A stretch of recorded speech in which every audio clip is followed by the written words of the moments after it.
ಇವತ್ತು ನಮ್ಮ ಅಂಗಡ್ಯಾಗ ಒಂದು ಹೊಸ ಗ್ಯಾಜೆಟ್ ಬಂದೈತೆ. ಅದು ಏನಂದ್ರೆ ನಿಮ್ಗೆ ಇಕ್ಕಟ್ಟು ಹೇಳ್ತೀನಿ. ಸರಿ ಬಿಡು, ಆಯ್ತು ಬಿಡು.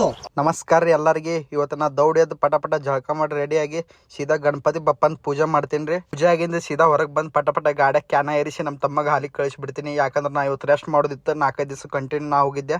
ಅದಾಗಿಂದ ನನಗೆ ಮನ್ಯಾಗ ಚುಮ್ಮರಿ ತೊಂಬ ಅಂತ ಹೇಳ್ತಾರೆ. ಚುಮ್ಮರಿ ಸುಸ್ಲಾ ಮಾಡಕ್ಕೆ ಮನ್ಯಾಗ ಚುಮ್ಮರಿ ತೊಗೊಂಬಂದು ಕೊಡ್ತೀನಿ. ಇಲ್ಲಿ ನೋಡ್ರಿ ನಮ್ಮ ರಾಣಿ. ಅದಾಗಿ ನನ್ನ ಮನ್ಯಾಗ ಚುಮ್ಮರ್ ಸುಸ್ಲಾ ಮಾಡ್ಕೊಡ್ತಾರೆ ರೀ. ಚುರ್ಮರ್ ಸುಸ್ಲಾ ಜಬರ್ದಸ್ತ್ ಹೊಡೆದು ಒಂದು 2 ತಾಸು ಮಕ್ಕೊಂಡ್ಬಿಡ್ತೀನಿ ನೋಡ್ರಿ. ಇಕ್ಕಟ್ಟು ಹೊರಗೆ ಬಂದು ನೋಡ್ತೀನಿ, ಗಾಡಿ ಒಳಗೆ ಟೈರ್ ಸ್ವಲ್ಪ ಹವಾ ಕಮ್ಮಿ ಆಗಿಬಿಟ್ಟಿತ್ತು. ಅದಕ್ಕೆ ಸೀದಾ ಗಾಡಿ ಹೊಡ್ಕೊತ ಹೋಗಿ ಸೀದಾ ಸ್ವಲ್ಪ ಹವಾ ಗಿವ ಹಾಕಿಸ್ಕೊಂಡ್ಬಂದು ಸ್ವಲ್ಪ ಅಡ್ಡಾಡಿ ವಾಪಸ್ ಹಚ್ತೀನಿ ಗಾಡಿ ಮನೆ ಮುಂದೆ. ಅದಾಗಿ ನಮ್ಮ ತಮ್ಮ ಸೀದಾ ಹಾಲು ತೊಗೊಂಬರ್ತಾನೆ. ಒಂದು 12 ಕ್ಯಾನ್ ಹಾಲು ಬಂದಿದ್ದು. ಪಟ ಅವೆಲ್ಲ ಫ್ರಿಜ್ಜಿಗೆ ಸುರಿದು ಪ್ಯಾಕಿಂಗ್ ಚಾಲು ಮಾಡೋದಿತ್ತು. ಇವತ್ತು ನಮ್ಮ ತಮ್ಮ ಹಾಲಿಗೆ ಹೋಗಿದ್ದಾದ್ರೆ ಡ್ಯೂಟಿ ನಂದಿತ್ತು ರೀ ಇವತ್ತು ಹಾಲು ಪ್ಯಾಕ್ ಮಾಡೋದು. ಇದು ಗ್ಯಾಜೆಟ್ ಏನಪ್ಪ ಅಂದ್ರೆ ಇದು ಭಾರತ್ ಪೇ ಗ್ಯಾಜೆಟ್ ರೀ. ಇದ್ರೊಳಗೆ ಆನ್ಲೈನ್ ಪೇಮೆಂಟ್ ಎಲ್ಲ ರಿಸೀವ್ ಆಗಿ ಸ್ಕ್ಯಾನರ್ ಎಲ್ಲ ಇದ್ರಾಗ ತೋರಿಸುತ್ತೆ.